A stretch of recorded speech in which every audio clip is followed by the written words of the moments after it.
Okay.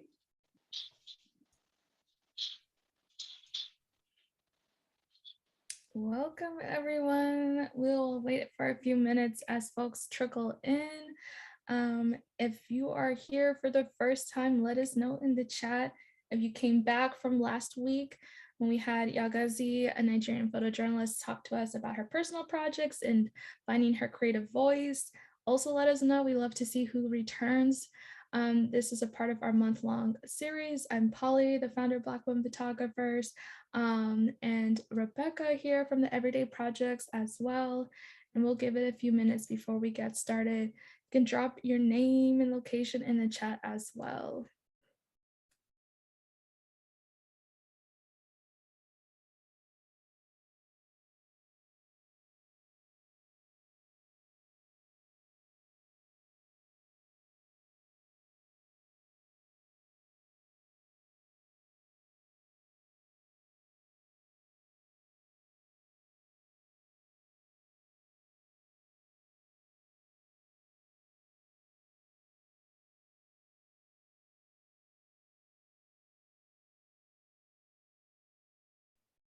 Hey, Anissa, so good to see you in here again.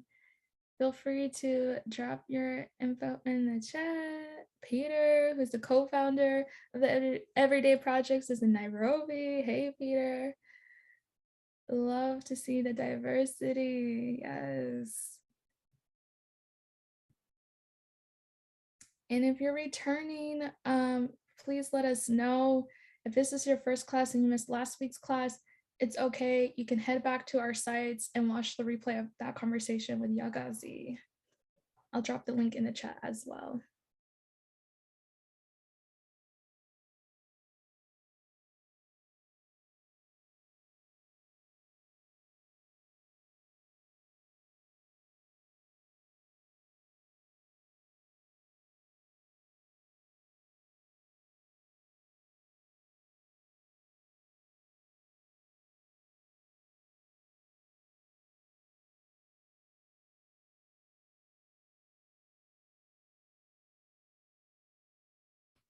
Since it's 5 after, we'll just keep letting folks trickle in, but we have a lot of things to cover. Why don't we get started, Rebecca, with the housekeeping?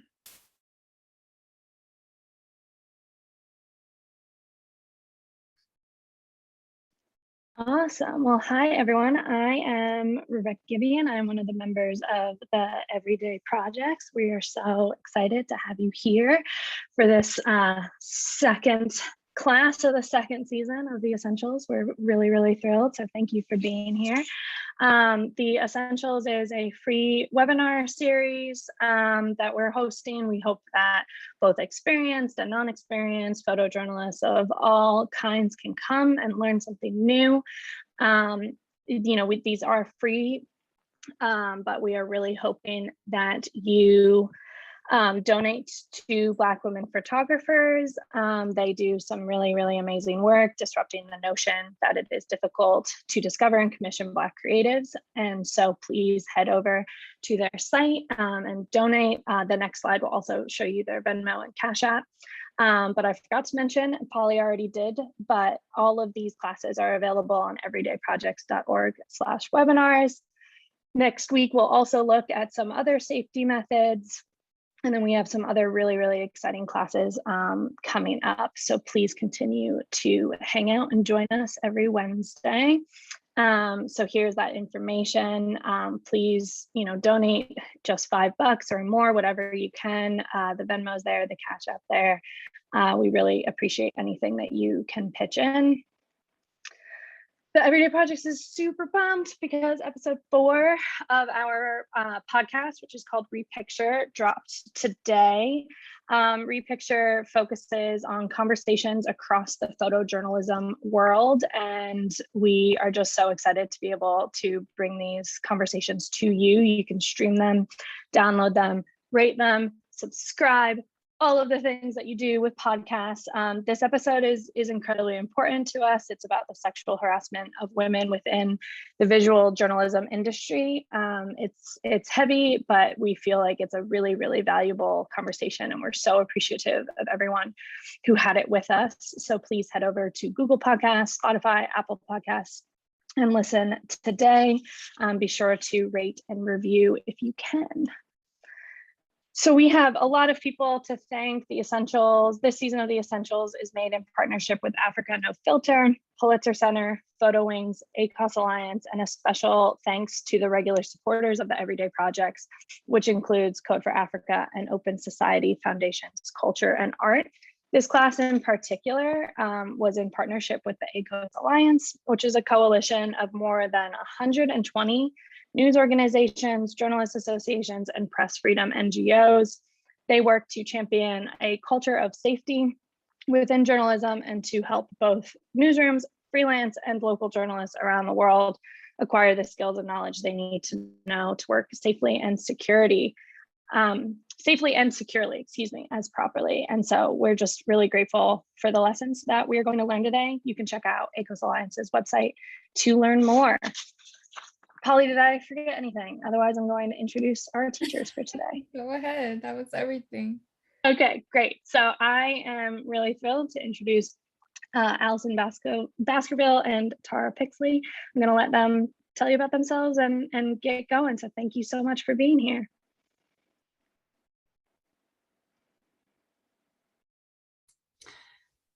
Hi, everyone. Welcome, and thank you so much for being here. I'm Tara Pixley. I'm speaking to you today from the unceded land of the Tongva and Tataviam peoples of what is now known as Los Angeles. As we come together today while residing in various unceded territories of Turtle Island and beyond, I ask you all to join me in acknowledging those many Indigenous communities, their elders, both past and present, as well as future generations. This acknowledgement is a commitment to recognizing, understanding, and beginning the process of dismantling the ongoing legacies of settler colonialism. And I wanted to open with this land acknowledgement. I know many of us are, we're scattered all over the world, but it's important for us to always think about the ongoing need to repair our relationship to the unceded territories on which we stand, or our relationship to colonialism wherever we might be in the world. So thank you again for joining us here today. I'll introduce myself really quickly and then kick it over to Ali. I'm Tara Pixley. I have been working in photojournalism and journalism more generally for the last 20 years. I've been a freelance photographer for quite some time, working for Wall Street Journal, NPR, New York Times, and I've also been a photo editor for CNN, Newsweek magazine, and I'm currently a photo editor working with the New York Times. I'm also a professor of visual journalism at Loyola Marymount University in LA, and I have covered civil unrest and LGBTQ+ refugee communities at the US-Mexico border most recently. And I'm a co-founder of Authority Collective, and that's an organization that resources women and non-binary photographers of color. And we produce also interventions into visual media industries, working to decolonize photojournalism and documentary filmmaking and many different visual media spaces. I'm really excited to be here with you all today, talking about how to assess risk and manage risk and mitigate it and think through the safety of yourself, and thinking through especially how we show up in our intersectional spaces, our intersectional identities as women, people of color, non-binary, and trans folks. So we'll be talking a lot about that today. And Ali?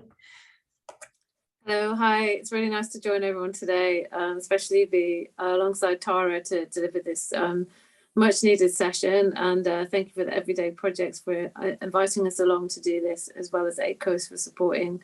I was a photographer for about a decade as a freelancer. I used to be in the military many years ago, and I've done quite a bit of conflict photography, press photography, and in some dark shadows of my past, I was an army photographer as well. So I've come into this world of photojournalism with a slightly unusual experience. And I knew as soon as I started talking that my dog would start playing with a toy. It was bound to happen. I've most recently been leading a program called NextGen Safety Trainers with the IWMF which speaks to some of the issues that Tara has talked about, with the lack of intersectionality and representation within the safety training community and safety training organisations specifically focused on the media. And certainly over the last 5 years, I've been mostly focused on changing that narrative and disrupting that too, and making sure that the people who teach safety training represent the people who receive the training and also enable them through their unique identities to do their work safely. So whilst I wrestle my toy off my dog, I'm going to pass you back to Tara, who's going to kick us off. Awesome. Thank you, Ali. So today we're talking about managing risk, safety, and trauma as a journalist. And I want to take you all through just a couple of our sort of grounding principles and the key takeaways. We already mentioned this a little bit. We're coming from working with the NextGen Fellowship, the IWMF Fellowship, that's having this perspective of an intersectional, identity-aware approach to safety training. And that's the sort of like core and central things that we're going to be speaking to today. So really thinking about how we engage the ideas of safety and risk assessment and trauma, like recognizing the traumas that occur during our work as journalists and photojournalists specifically, and also understanding our identities, recognizing that those are a really important part of how we show up to our work as a journalist and what sorts of risks and threats we might experience. So today we'll be talking about that trauma-informed approach, understanding the impacts of this work of journalism on our social, physical, and mental health. We'll be thinking about our lived experiences and intersectional approach to identity awareness in the work we do as journalism, risk assessment and mitigation. So thinking about what you need to do before you get into an assignment or a project you're working on, and then strategic and tactical safety. So risk response and management during the assignment.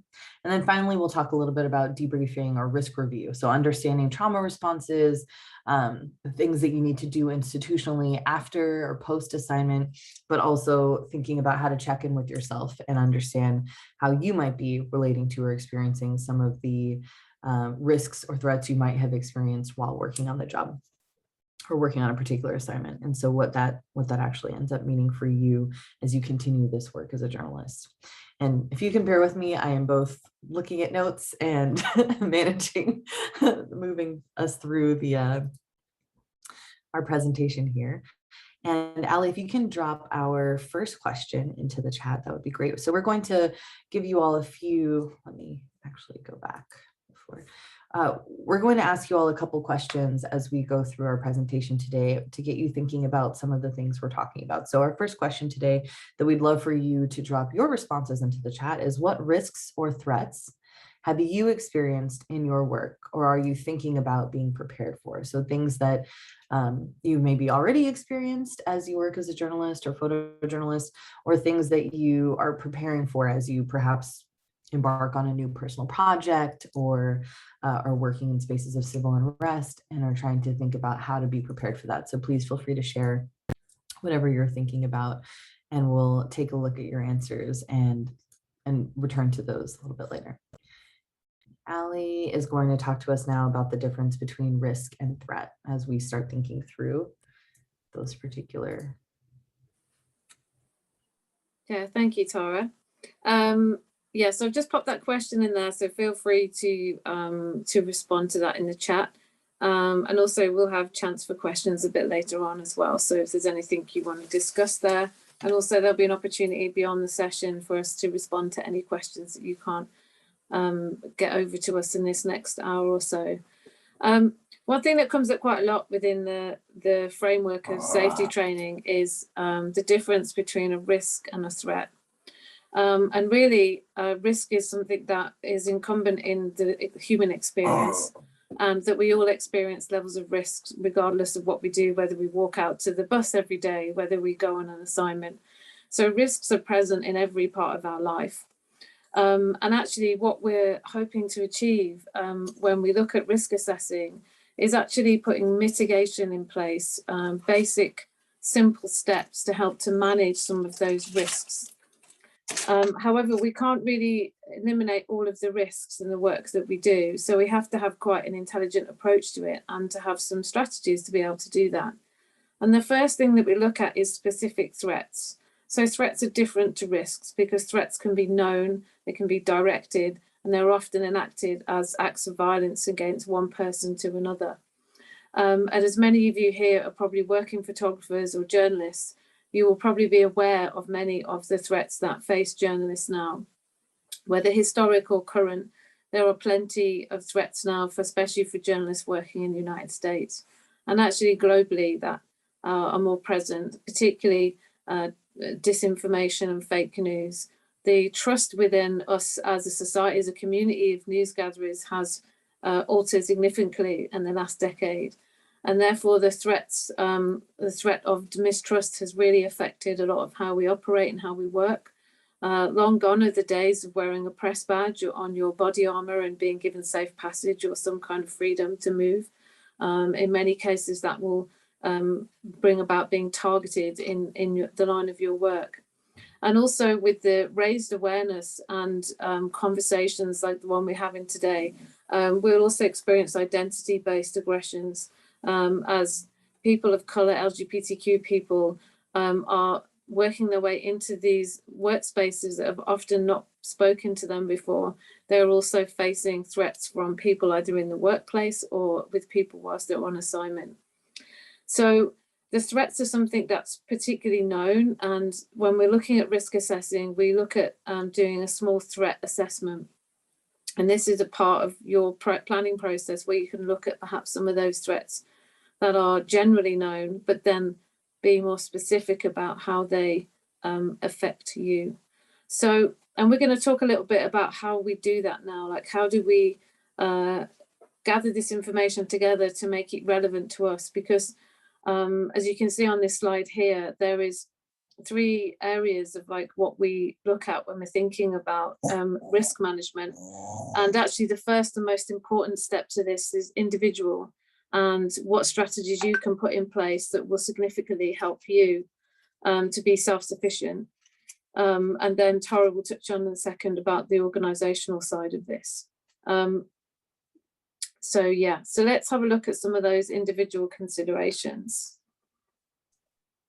Thank you, Ali. So I realized that actually I'm missing one slide. So we would have kind of walked through the things that Ali's saying. I just want to return to some of the things that she brought up. When we're thinking about how we're going to show up to this assignment, we want to approach it from this sort of 3-tier level: the individual, the organizational, and then the operational or the social realm. So from an individual standpoint, you're thinking about what sorts of knowledge and resources do I need? And you want to take into consideration at that point, not just yourself as a journalist, as some sort of untethered individual who's only working within an institution or whose only value is to do your job, but to actually think about how this is going to impact you. What does it mean to do this work as a woman of color?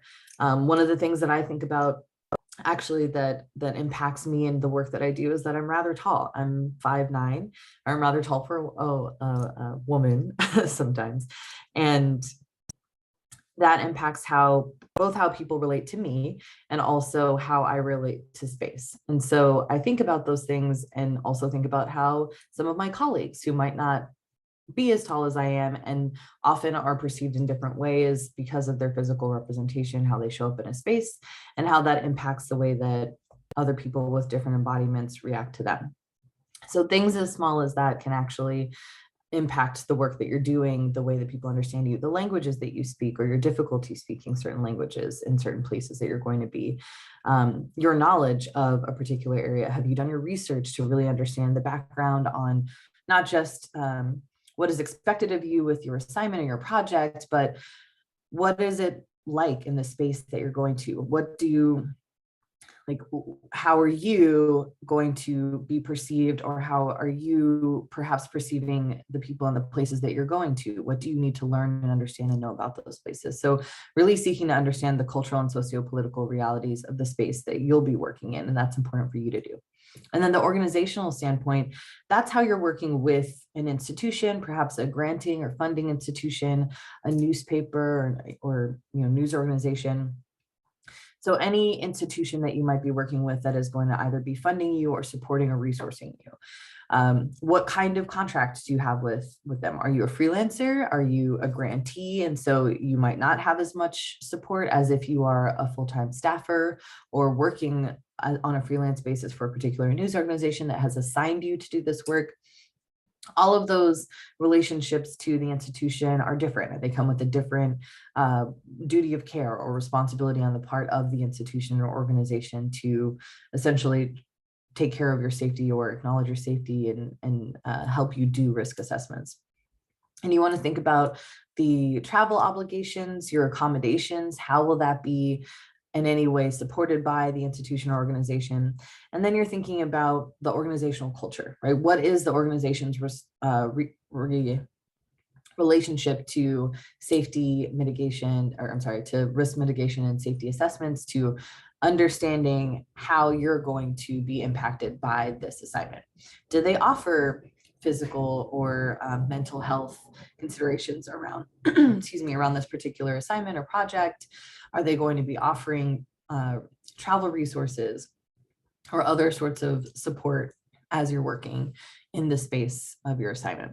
And then finally, you're thinking from an operational standpoint, which is very closely linked, of course, to organizational, but we're thinking about once you actually get to the place that you're, and when so much of what we're talking about today can have the sort of connotation of international travel or going somewhere outside of your community. But it's not only that, it's inclusive of working right down the street, but in a space that might be experiencing civil unrest. So you're thinking about this in terms of wherever you might be going. So whether you need to fly to a different country that is, hundreds of miles away from where you are, or whether you need to go one neighborhood over, all of these things apply. Whenever you're going to be in a situation that you might be at risk and that you need to think critically and very consistently about your potential safety and risk. So the operational questions to ask yourself are, what are the local or regional or national laws wherever you're going? Do they differ from what you're accustomed to? How knowledgeable are you about them? And what sorts of things do you really need to know to be in this space? Do you understand the cultural attitudes of this space? And that, again, can be something that you're working in a different nation, perhaps, or if you're just working in a community that is right down the street from where you live, but perhaps not the community that you have come from, that you are experienced with. So you need to think about what it means for you to show up, who you are in that particular space, how you'll be perceived, and how you're going to be perceiving and relating to people, and what you need to do to really understand that interrelationship. And thinking about bilateral agreements with your organization, your country of citizenship, if you're going to be moving outside of your own country. And then the network of support, and this is really important. Who's going to be working with you while you're on assignment working on this project? Are you working alone? Are you working in collaboration with translators or interpreters, assistants, other colleagues? Maybe you're a photographer working with a writer or a videographer. So how do all of those relationships in the process of doing this work, how do you think about them ahead of time? And then how do you also continue to engage them while you're doing the project work itself? And we wanted to ask you all, I saw that no one has really answered this question. So if you have any other thoughts on what risks or threats you might have experienced in your work, or you might be thinking about needing to be prepared for, we'd love to still hear that. But we have another question. So I want you all to think about, what do you already do to keep yourself safe in your everyday life? What do you already do to keep yourself safe? And that can be anything that you something that I do is when I'm walking in public alone, I don't wear headphones. So I'm always trying to be attending to what's happening around me. And if I am wearing headphones and playing music, then I can't really pay attention to those things. So that's something that I do to keep myself safe. And as you all, again, we'd love for you to drop your thoughts about that into the chat. And Allie's going to walk us through the kind of planning out the assignment. So what sorts of things do we need to think about as we begin to gather ourselves to do this work that might be putting us in some semblance of relative risk or engaging with some threats? Yeah, thank you. And just to go back a little bit on what Tara's talking about here as well with the individual side.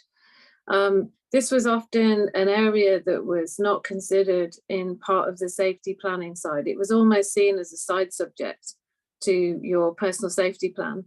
And certainly in the risk assessing, you wouldn't even consider your actual, the way that you show up into a space, your physicality, your sexual orientation, your gender identity, your race, those elements of you that are unique to you. But certainly when you go and move through these different spaces, how they might affect your safety, right? But also the perception of that. So this individual planning or this individual preparation is also about resourcing yourself as well before you even start to think about the gear that we're going to talk about now, like the actual kit that you're going to put on. What have you done before that to make sure that you're well rested? Do you have good connections with people for when you return from an assignment or when you go through a difficult situation? So some of this pre-planning is also about developing coping strategies and also asking those hard questions about the nature of this assignment that you're about to take on and the headspace that you've got at that current time to be able to do it. And the reason I'm talking about this is because there's so much pressure in photography and freelancers specifically to sometimes do assignments that perhaps are really difficult and challenging, and perhaps you've already been exposed to quite a lot of risk previously. And certainly this can be I wouldn't say it's a perfect storm, because there's nothing such a thing as a perfect storm, but it can be a recipe for potentially going towards burnout and in some other cases PTSD. So, you know, before you start to pack your bag, think about, you know, what's going on inside you, like where are you at before you take on this kind of work. And also relationship building with people who are other photographers or other journalists, or people who I would say our friend Jen calls a savvy friend. So like before you start to plan the risk assessment and put it down onto paper, which we can talk about in a second, who's your network of people going to be whilst you're there? There's no value in being a lone wolf in this particular situation. You know, it's good to always have people in support. And as Tara had already touched on, the organizational side of this is also key. And this is where a lot of pressure is being put on for media outlets to take more responsibility, especially when they're contracting in freelancers, but in some cases with staff as well. But equipment wise, as you can see from this photo, there's already a lot of gear that you need to consider. And again, it's about context. So prior to this, we've really been thinking about what it is that if we're working out what we need to carry, we need to work out what the actual risks are, right? So you don't want to be in a situation where you take every single thing that you own in a massive bag, because first and foremost, we need to be able to carry it. We need to be able to physically pick up our kit. So we can do a small threat assessment to see what the known threats are for the place that we might be going to. And again, be careful of stereotyping and certain language like, oh, this is a bad area. Like, what does that actually mean? You know, like dig a little bit deeper under the surface and find out a little bit more about where it is you're actually traveling to. And this will help you then to make a more accurate kit list rather than to just take what you think you might need. I would always recommend that regardless of like your safety kit gear, always look at sort of the stuff that's more likely to go quick, which is like your batteries and your hard drives and those kinds of things. You know, get advice from other photographers about kind of the most robust things that you can take with you, and also check even small things like availability of electrical items. You know, can you buy those things if those run out? I think we've always been in that, a few of us have been in that situation where our Apple chargers broke. You know, you're in a place where there's like no store where you can get it, certainly no Amazon delivery. So you know, think about what's going to run out and what you need, because that is a safety issue. Because if you can't communicate with people because something's broken, then it's putting you in a more vulnerable situation. Always carry a first aid kit. I'm probably should get paid £1 every time I say carry a first aid kit, but you don't necessarily need to take a trauma kit unless you're going to a high risk place where the level of injury might be more serious. But certainly think about just a basic first aid kit, plasters, any medication that you've been prescribed, anything you need to support you whilst you're on that particular trip. You don't need to have like big fancy, not fancy, but you know, big first aid battle dressings and tourniquets, right? Unless that's relevant to like the threat that you associate with that area. Also, sturdy shoes, decent footwear. Those of you that have covered protests, you know, will know that you need good solid things on your feet. Don't have like pumps on or things like that. Make sure you've got something that's actually going to give you a bit of support also around your ankles. And consider camera equipment and the positioning of your cameras. You know, often you might be covering a protest, and I always advise people to think about their safety equipment, like their clothing and the layers that you put on depending on the climate. You know, so you don't want to be walking into something with all of your gear on straight away, because you'll probably like provoke something, you know, because of the way you look, and also you're going to get exhausted. And with that in mind, you should always make sure you've got plenty of water, and more importantly, plenty of snacks. In sort of like the civil unrest scenario, we can get pretty exhausted pretty quickly, and also it can change very quickly too. So you might be carrying your equipment around for a long amount of time. So with your cameras, think about also what you're highlighting. In some cases, it's quite wise to kind of black out any of your labels on your camera so they can't see the brand name. Some people do that on the lenses too. If you've got the more expensive L series lenses or the nickel lenses, you know, it might be wise to cover those up. And also think about where you're holding them. Remember, if the camera is around your neck, it's safe in the sense that your camera won't fall on the floor. But if you're getting into a really crowded situation, that could also be used to pull you down to the ground. Often in the past, I've used carabiners and sticky straps that go on my shoulders, that I can just let go of if someone grabs it. And just remember, your life's more important than your camera, right? You know, don't like fight to the death for your camera. So those things should be easy to get off of you. And also, I'm sort of aiming this more at kind of more the cis women, femme presenting people, but often I've worn a large thick belt. And that's been for the purpose of someone not pulling my trousers down. And also secondary to that, if I've got fallen down in a crowd or a colleague has, it's something to grab hold of somebody to help pull them out, because the main aim in that situation is to stay on your feet. I realised also I'm focusing quite a lot on protests and civil unrest, but I would say of the last kind of 2 years, this has been like something very present in our work. As well as actually the climate crisis and the climate emergency. And I feel like a lot of the safety work will go towards covering things like, you know, forest fires, floods, you know, environmental disasters as well.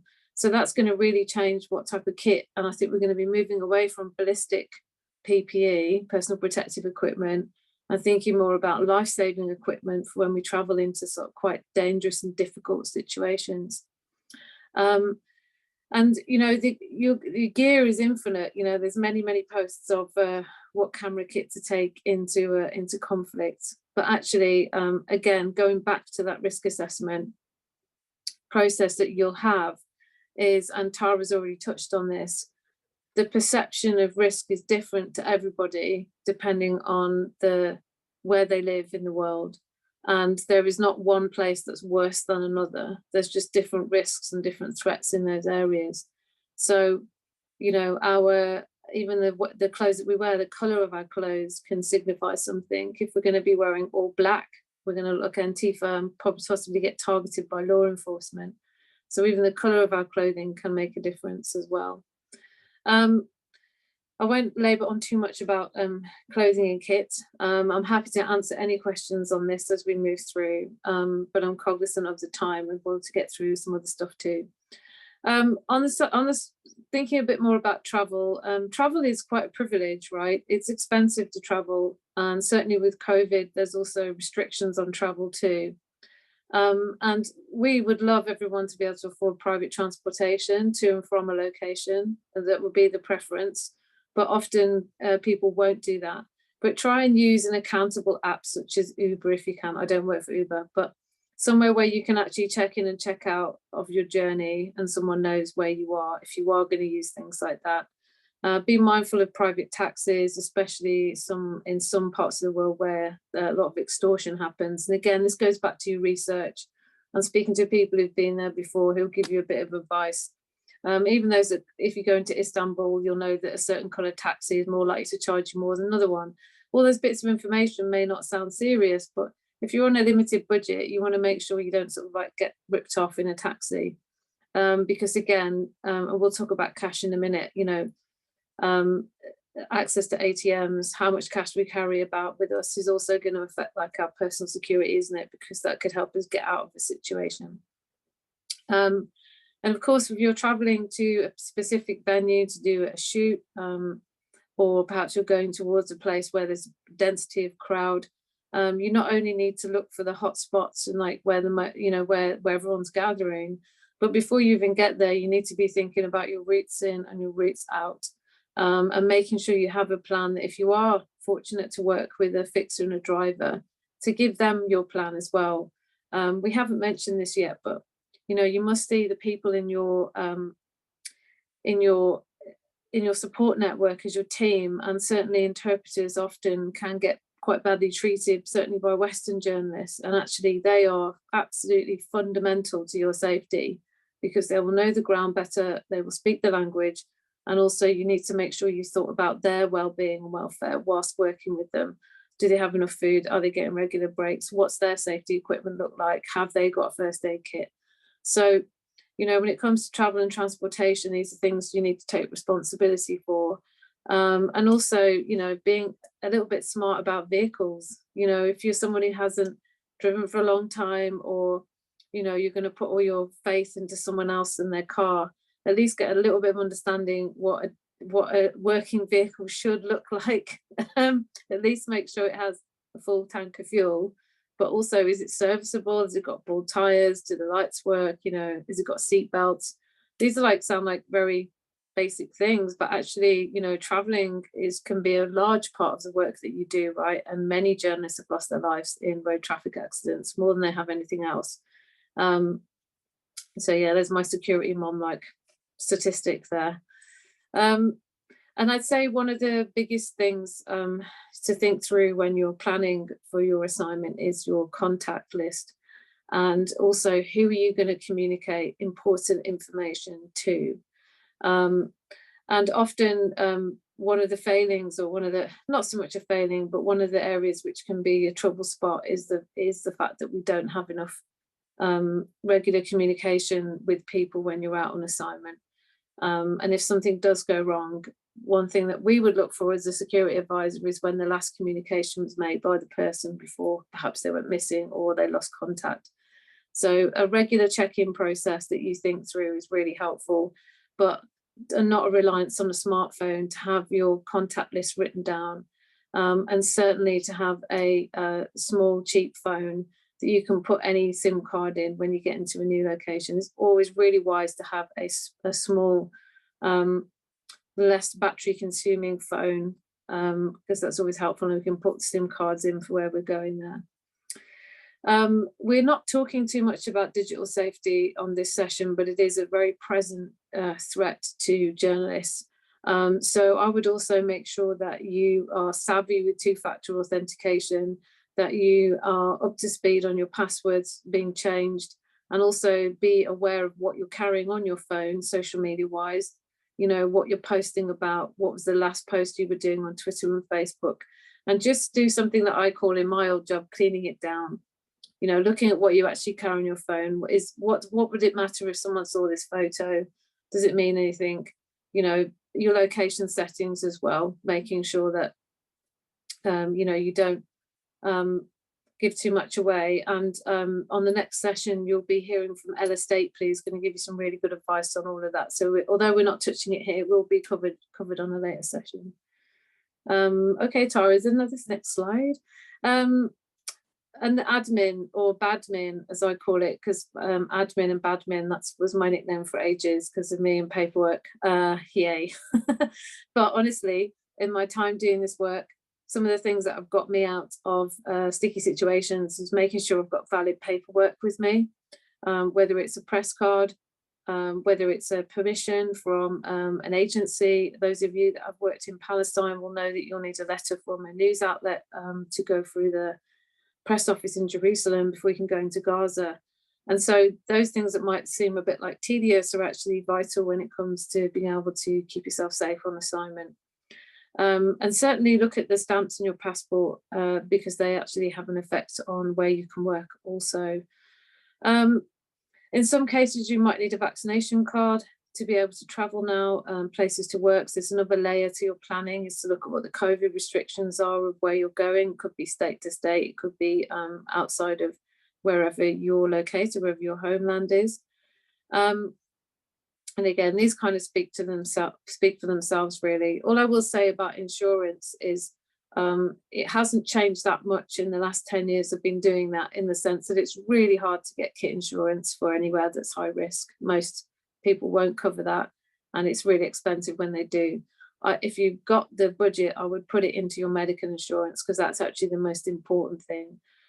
Certainly if you're working for an outlet, they should offer you a K&R, kidnap and rescue cover. But all those K&R insurances cover is money towards a I forgot the word, ransom. Yeah, so they don't actually, and they cover the cost of an independent consultant who will negotiate on your behalf. So again, if you identify in your risk assessment that there's a high risk of kidnap in where you're going, then you want to be having a conversation with the editor or whoever's holding onto your risk assessment to find out what exactly that means. Anyway, I've gone off a bit of a tangent there, but it leads on to your proof of life forms, which are used if someone is taken to prove that you are basically still alive. And within that proof of life, you need at least 2 questions, which are only known to probably a small, only one other person in your life that can't be found on social media or online. So these are things to think through depending on the nature of your assignment, but things that you might have to think about depending on what you do.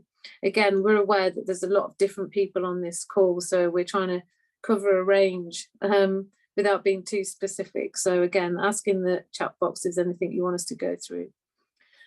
And the rest kind of, we've touched on already. Local laws, making sure you've got the right currency and keeping the cash spread out.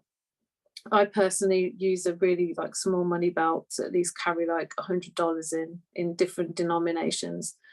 You'll know in some areas that actually if you get into a situation, sometimes money will, if you bump into a car, sometimes you just give people the money and that's it. There's no insurance documentation being exchanged. It's just a little bit of fast cash just to get you out of that situation, because that's the thing, you're trying to kind of recognize and avoid escalating situations whilst you're working, right? You don't want to get into a situation. And things like dummy wallets are really handy, because if you are confronted whilst working, whether someone wants to take your valuables, that wallet, purse, whatever, can be used to throw out the way, and it actually is a good way of making space that you can find that exit as well. So think about having sort of extra things like that with you. And so let's just move on a little bit to the risk assessment itself now. This is the basics, really, things you need to keep on you. And we could do a whole 2-hour session on gear and equipment. I haven't even touched on ballistics. I haven't touched on PPE beyond ballistic armor, looking at kind of COVID masks, respirators, and all the other things that we talk about now in relation to civil unrest.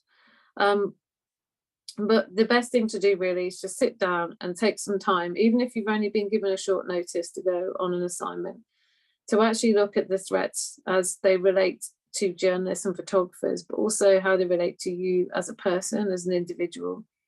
And also be mindful that it won't happen to you just because it exists in that space, right? So when we look at a threat assessment, we're looking at something similar. It's called raw risk.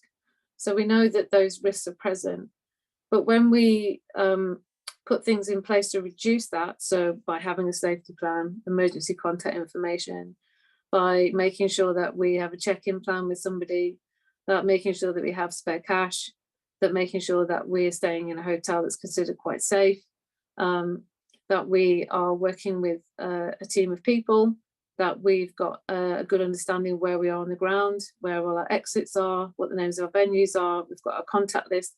Those little things that might seem a bit like tedious are actually mitigation for like any of these risks becoming more present, right?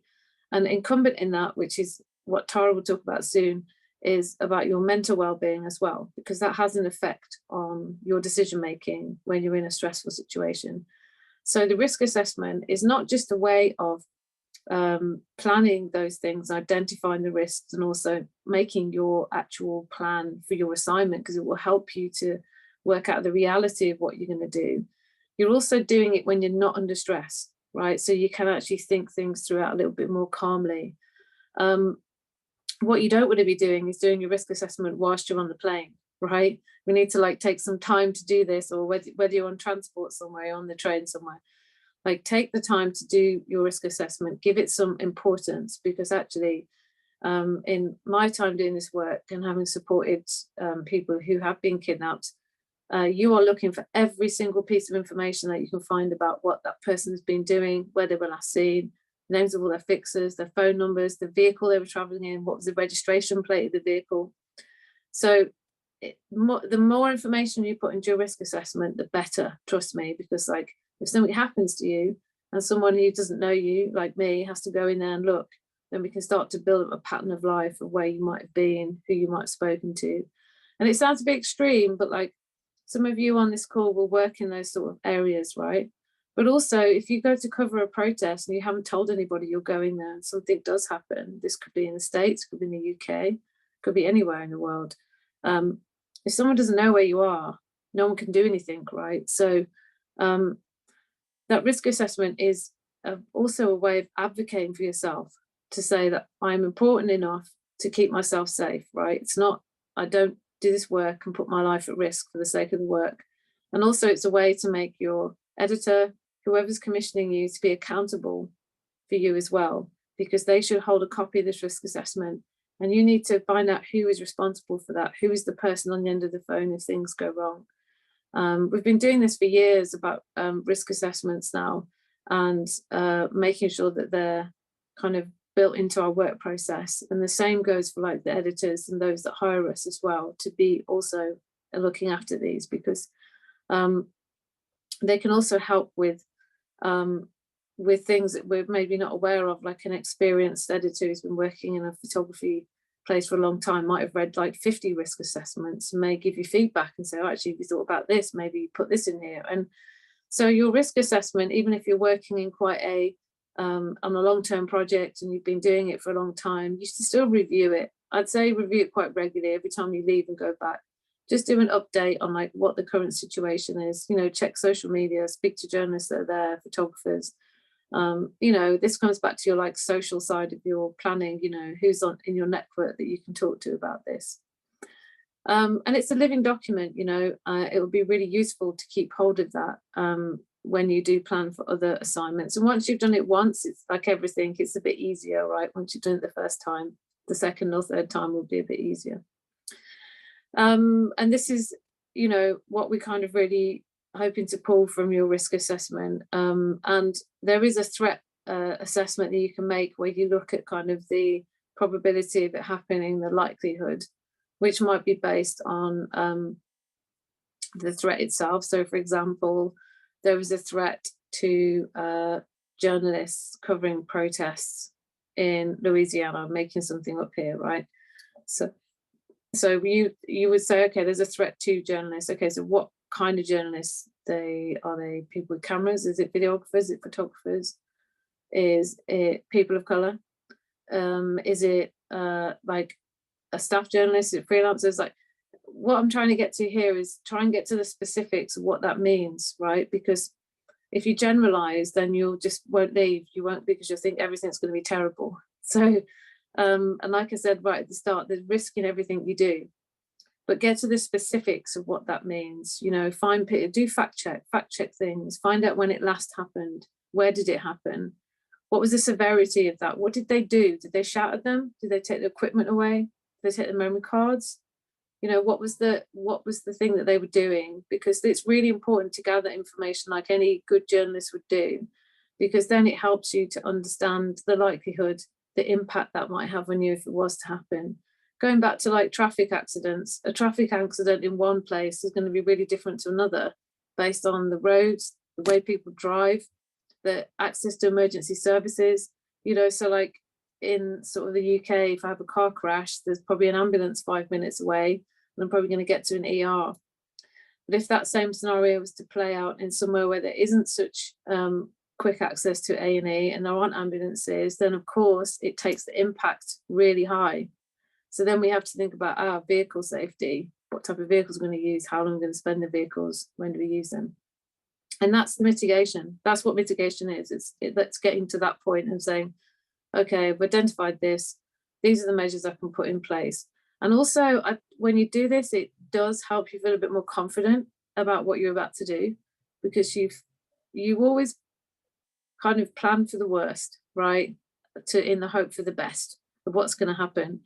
And that's really what this risk assessment is. So that's kind of where we want you to be before you kind of head out the door or wherever you're going to go. And of course, nothing really survives what I say impact with reality, right? We talk a bit about fantasy versus reality. And certainly, if you can just go back to the slide before, Tara, that would be awesome. Thank you. And in reality, what happens is often quite different from what we've potentially planned for. And I would say in a sort of a high stress environment where lots of journalists and photographers are all moving into one place, this is Palestine in 2014. What I noticed there was that there were lots of different media from different backgrounds, a lot of freelancers and a lot of staff journalists all working independently. And there was a threat sent from the IDF to lots of journalist phones to say that they had 20 minutes to evacuate all their hotels on the beachfront in Gaza. And no one knew, they didn't say why, no one really knew what was happening.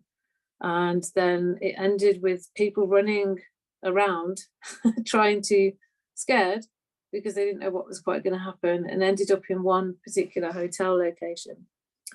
And what happened there is that my past of like military experience helped me to kind of take on the responsibility of helping people with their kind of safety, because everyone at this point had been used to working as an individual to do whatever they needed to do. But then everyone was brought together, different types of equipment and different access. And actually, it was a good example. The reason I've shared this here is that even though you've got like your fixed plan, your assignment, and you've done your risk assessment, there are moments where none of that will make any difference, and you have to change your plan very quickly. And in this situation, everyone had to knuckle down together, like you can see in these pictures, and use and share whatever resources they could to be able to carry on their assignments. And what actually happened is quite a few of these people got, well, I helped organize a convoy to get them out of Gaza, because a few of them just didn't want to stay in that particular time. So you are better if you work together on this when there's a situation, rather than staying independent. And you'll be surprised that even, you know, some of the bigger outlets like the BBC and things like that will actually support other people. So yeah, so always be prepared for things to sort of change quickly on the ground. And, you know, if you are that person who's bought all the gear, then you'll be like everyone's best friend, especially if you've got spare batteries. So yeah, if you could just move on to the next slide, please. And we are all, you know, the part of the work that we're sort of interested in is a trauma-informed approach to like working as photographers and how to deal with risk. And we can't really talk about that if we don't understand how we deal with the sensation of fear in our own bodies. And what it does is it raises that kind of fight, flight, or freeze mode through the limbic system, which is this kind of raising of awareness, you know, and any of you been in a dangerous situation will feel that adrenaline rush through your body, and you get quite a zoomed focus and everything else around you becomes irrelevant, and you get quite fixated on what's happening. Now, what we want to encourage is that awareness of what's going on around you, that situation awareness, and especially as photographers, we can get very involved in what's in front of us and not what's going on around us. So when those things happen, what we need to be doing is going and thinking about the atmospherics of what's happened, you know, and seeing maybe the change in people's behavior, the situation. Was it busy? Is it now empty? Why is it empty? Is it normally empty at this time? Why are people walking in a certain direction, you know, when we're supposed to be going towards this protest? You know, so you're constantly thinking about the things that are happening on the periphery. And I would encourage you, if you are going into a stressful or high risk situation, to work with another person, because sometimes it's good to have someone as a back watcher who can just like pull you out the way if you are sort of like zoomed in on that picture. And think about how many images you need to take in that situation. Is it necessary for you to stay there that long? Because the best of us, and I don't mean that in a kind of hierarchical best of us way, but those that have had tons of experience can still get very absorbed in a dangerous situation and lose a sense of like what's going on around them. So exposure time is really key, because, you know, again, thinking about the types of lenses you're going to use, how many different wides and how many different close-ups do you need to get of this particular situation. And sometimes the camera acts as a barrier to what's actually happening. And I've spoken to some people who thought it was a bit of a safety barrier as well, an emotional one and a physical one, from like the danger that was happening around them. So keep those ears clear, right? Listen to what's going on around you, changing noises, changing sounds. We're not going to talk too much about working in a place where there's weapons, but again, these are things you want to be listening out for, because they change the nature of what's going on and you need to move quickly. So always look for alternative routes and ways out if you can take them. And fixed locations on the ground are really helpful. It's no good looking for things that are going to move, but if you are walking into a situation, you feel that kind of something's changed in your stomach, listen to your gut, and you look around, you can see fixed locations, big hotels, statues, towers. Make a note of them mentally, because actually if it does get disorientating, you can look back to those and they can get help to kind of get you back out of wherever that place is. Again, particularly relevant in protests as well. But also even just going to anything, you know, if you're going to someone's home for the first time, you've never been there before, you know, have you got time to go and do a little drive round first of all and just see where you're going? This could be something as simple as that, you know. If you're using public transport and you're going to, again, a new town, a new village, a new city, a new country, just familiarize yourself with those things, because you do get to do that. You know, it is quite useful to be able to do that.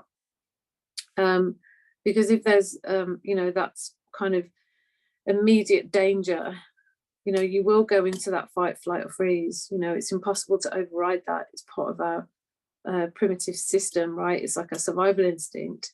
But it is, you can condition yourself to like take a breath and just stop and pause and see what's going on around you. Recognize what's actually happening, you know, looking at the people around you, not profiling those people, but just being aware of them. And then evaluate, is there a risk here? Should I do something now? Or should I just move away? Is it time to avoid this situation? Or is there something I can do to diffuse this? You know, body language is important. If someone's being aggressive, if you shout, they'll shout louder. You know, can you move away from that situation? And try and get away from that place if you can. You know, get an exit if this is a possibility to do that. We don't teach, obviously we definitely don't have time to teach any self-defense, but I will encourage those of you who are on the call to take up some form of self-defense classes in martial arts, just to build up some kind of understanding of your physicality and where your strengths are, because you don't need to be big and strong to do good self-defense. You know, you just need to know where to hit people and how to hit people. And sometimes when you do that and practice, it gives you a good sense of what you're able of doing. And sometimes then if you're in a dangerous situation, you're going to back yourself a little bit more if you've got some skills to be able to get out of that as well. Yeah, and exposure time, again, working with a buddy is really key. You know, keep an eye on what you're doing, think about how long you're there for. Same with what we talked about before, you know, getting tired. When you're adrenalized, you won't eat, you know, you'll forget to drink, you'll get worn out very quickly. And it takes a while to decompress from those situations. So yes, those are some of the basics. Yeah. Allie, I'm going to take over here because I think we're running out of time a little bit. Thank you so much for that. So I'll go through this next part pretty quickly so we can get to our questions. But something that's really important to understand, and someone asked in the chat about how do you explain to people who don't value mental health? Well, mental health and physical health are one. They're one and the same. Our bodies and our minds are complete, they're a complete system. They're always working in tandem. And so understanding that ourselves and then reinforcing that at an institutional level is really important.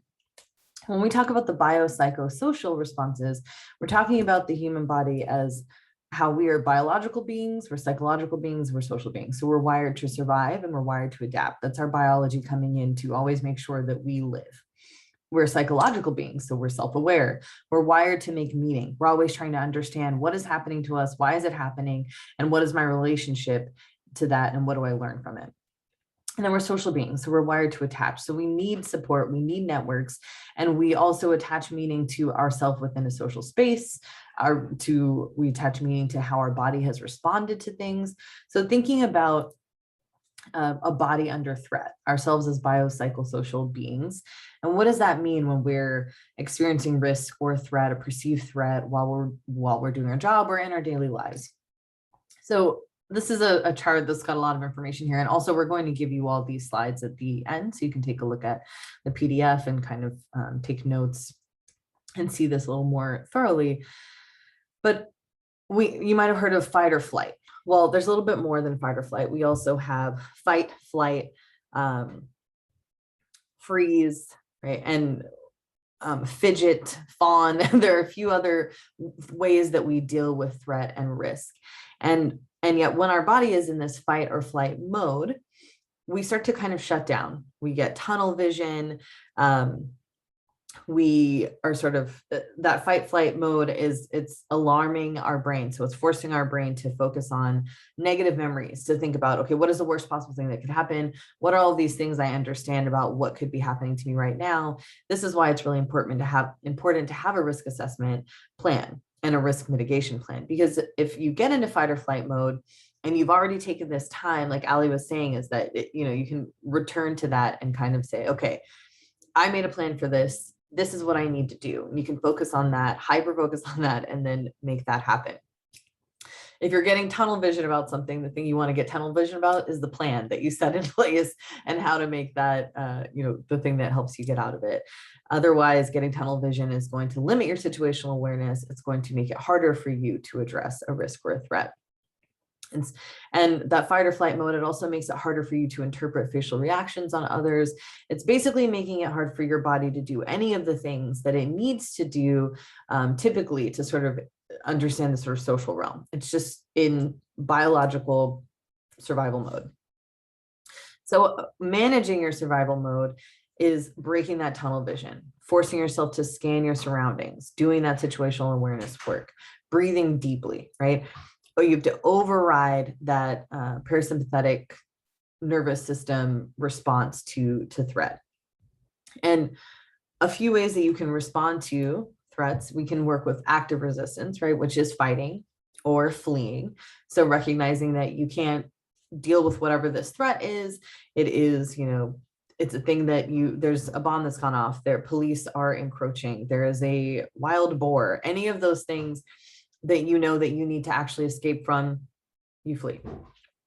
Or perhaps you need to shout for help, right? Maybe you're reporting on a fire and you realize that you've been hedged in by fire and, by these different wildfires, and you're struggling to figure out your escape route. And then you need to shout for help. That is not ironic, but it works here in that particular instance. But if you're ever under threat from an individual, we don't recommend shouting help, right? That actually produces a kind of weird response in people, unfortunately. You want to yell something like fire. That inspires movement. It motivates people to action. It motivates collective resistance against a threat. Shouting help often confuses people. They're not sure how to help. It's not a direct action, right?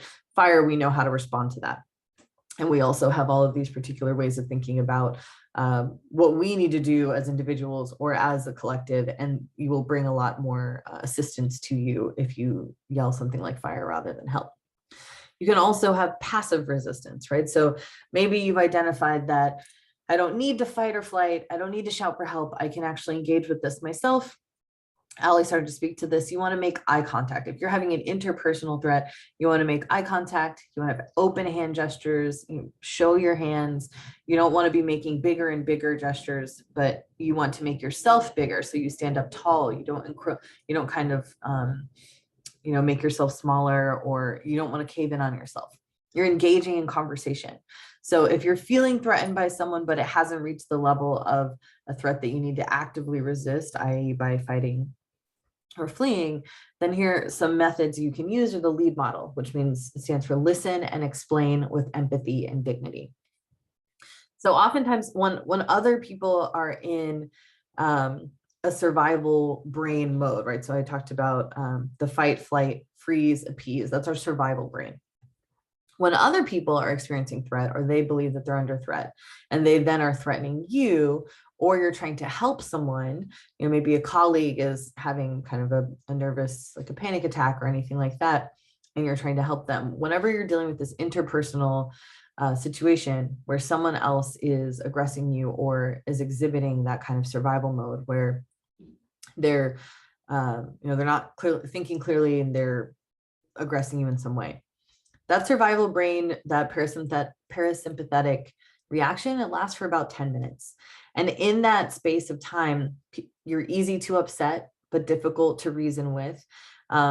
So recognizing what our brains are doing, and also understanding what other people's brains are doing in these moments of fear and survival mode, can help us address and positively respond to that. So you don't want to be silent. You want to engage in conversation. You don't want to escalate or aggravate. Instead, you're practicing active listening. You're repeating what you're hearing, and you're mirroring. You're observing body language, right? If someone is aggressing you, you observe how they're relating. Again, you're making yourself bigger, but you're not gesturing wildly. You're calmly engaging, and you're kind of standing your ground, but you're also mirroring what they're doing.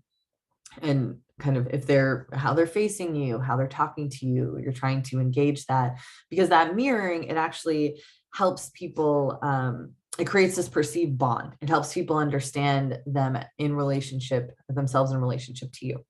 And you want to express empathy, not sympathy, right? So I don't feel sorry for you. I want to understand you. I want us to work together to work this out, offer alternatives, ask, how can I put this right? I think we are actually close to time, and I can't quite see the Q&A right now. So I'll check in before I move on to the next thing and see how much time we have. Keep going. Okay. So, Ali, did you want to talk a little bit about some of the trauma considerations before we get into the debriefing? I think we're good. We'll just move on to this because of time. Yeah. Thanks, Tara. Okay.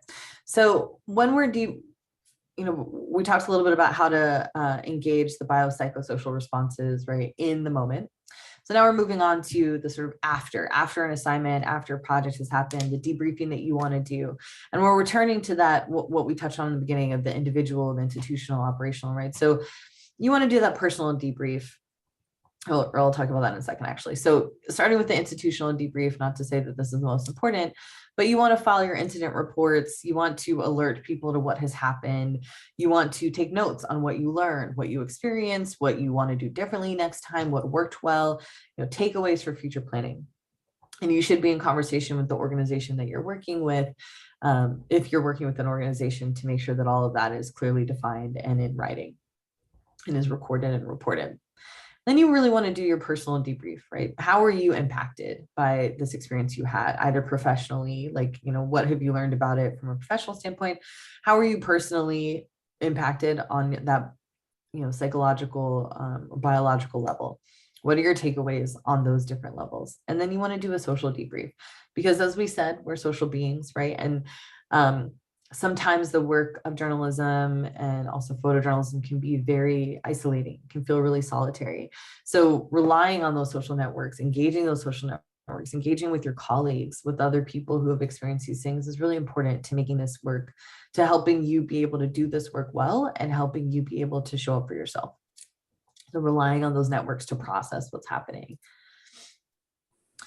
And we also want to talk about handling trauma, right? A lot of safety work is thinking about the before, how do we assess what the risk might be, and then how do we deal with it in the moment? But what happens after is just as important, because we are those biopsychosocial beings. We're making meaning from our trauma. We might experience PTSD, we might experience depression, we might experience a lot of different things from the things that we have seen. A lot of what we do in our work as journalists is very impactful on both a psychological and a physical level. So some of the things that you want to do to engage that and to deal with, manage that trauma that you might have experienced. And this is not to say, I know a lot of what we're saying here today is like perhaps very scary sounding.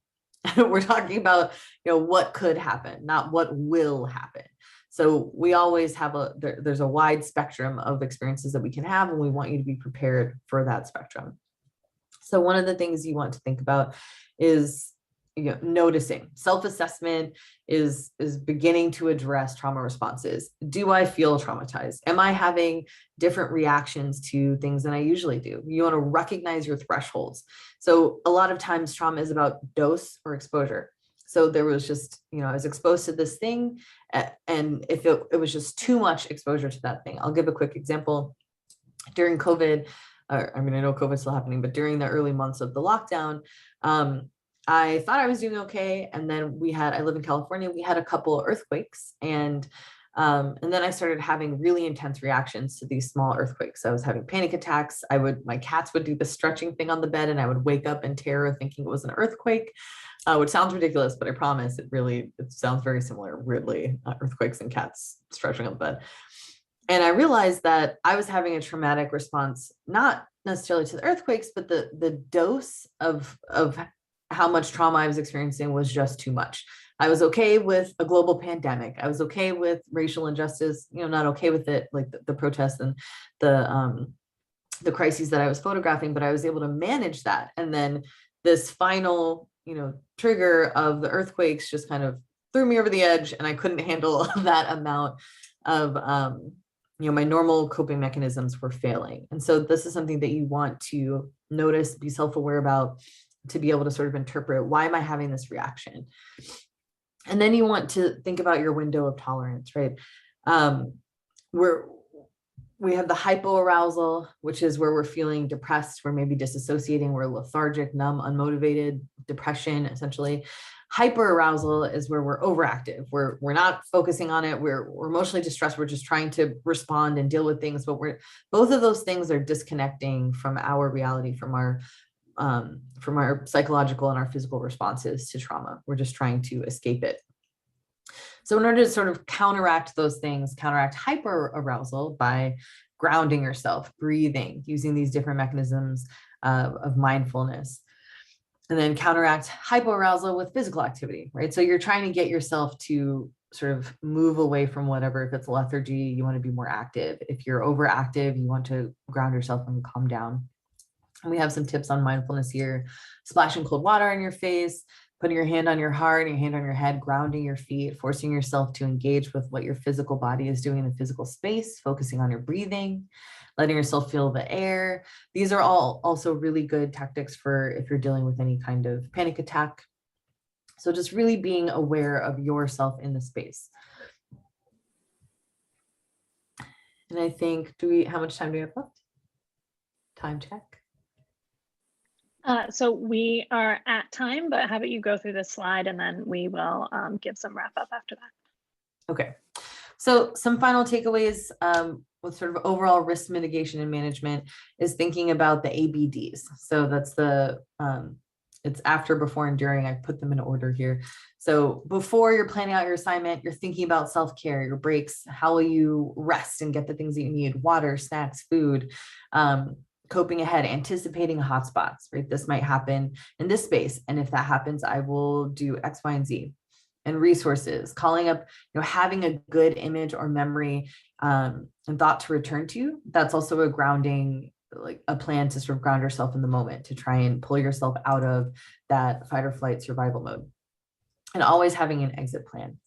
During, if we're experiencing some threat, we're engaging a risk that is occurring in the moment. You want to notice that stressor and acknowledge perhaps that you can address it later. If you're triggered or you're having this traumatic experience and you can address it later, then that's something that you acknowledge to yourself. This is going to be a problem for later, but I'll return to it. Always following instructions and protocols for the space and honoring your own boundaries.